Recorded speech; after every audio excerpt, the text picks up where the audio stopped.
the UFC Golden Era. Now, back in the day, the UFC was something special. Everybody didn't even like the UFC, just a selected few. Me and all my homeboys watched it, and as you see, Royce Gracie won the first UFC. But I remember the Ken Shamrock, Pat Smith, I remember all these guys and the wonder of what are you going to see going into the UFC. Like, who is going to win? Before it was mixed martial arts madness and everybody added a little this, a little that. Everybody decided to go the Bruce Lee route, the Jeet Kune Do route. It was this, everybody's style against everybody's style, which to me was a much better fit. Now they added all these rules and regulations to the UFC, and to me, it's just not half as good. Am I still a fan? Well, yes, I am. But not like I was. I remember this match, seeing the shoot fighter Ken Shamrock, the first time I've even heard of shoot fighter. I remember Pat Smith, and I'm a martial arts enthusiast, and even at that age, I thought I knew everything. Then comes this Brazilian Jiu-Jitsu, this shoot fighting that just sets the world on fire. But Pat Smith had a special place in my heart. I just loved to see him fight. I wish he would have continued on. Now, this was Ken Shamrock versus Royce Gracie, Plastic Man versus the ground and pound man himself. The original ground and pound, if you will.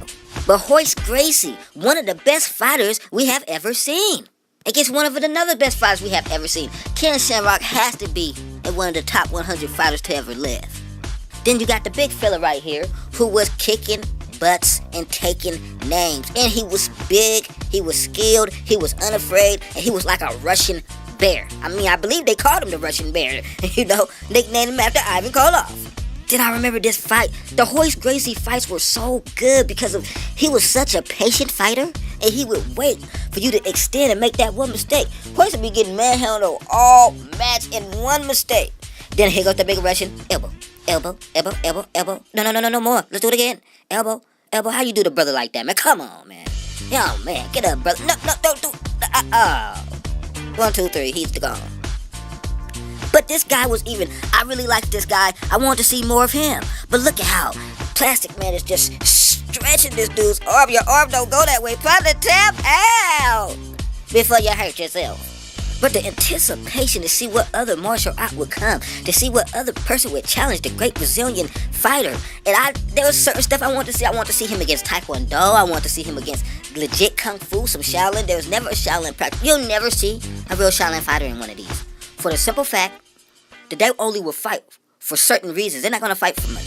But this is one of my favorite guys too. I don't know his name. I always called him Jeet Kune Do because it's the first and only person I know of to bring Jeet Kune Do into the UFC, and he put hands on the big sumo fighter, the great legend sumo fighter, and he just struck him plenty of times. He was elusive. He wore him out and beat him. But in the process of beating that big old head, he broke his hand, and I don't think he could continue, or he was hampered. He might have continued hampered, but I don't remember him continuing in my brain. So I really, really liked this guy because he proved that yes, Bruce Lee's martial art can stand up in today. Now, the Ultimate Fighting Championship 3 was something else because they went from the tournament format where you fight 4 times and then to a super fight with Ken Shamrock versus Royce Gracie. And it was a great fight. I loved every moment of this fight. I could watch these guys fight every Friday or every Sunday. Ken Shamrock, to me, came in with the wrestling trunks. At the time, I was a big wrestling fan. I was a big UFC fan. I was a big Jeet Kune Do fan. So seeing him come in with the wrestling types was just something special to me. Slamming people down and proving, oh yes, wrestling does work. Now here he is against Dan Severn, the big wrestling champ. Now keep in mind, he's wearing wrestling trunks, but Ken Shamrock is a shoot fighter. Those are special grapplers who specialize in twisting your ankles and popping your locks and stuff like that. They're really, really schooled grapplers. Now, Dan Severn won that UFC. I don't believe Royce Gracie was in attendance, of course, but you know how that go. But I just wanted to bring down the golden era of UFC. Thank you very much.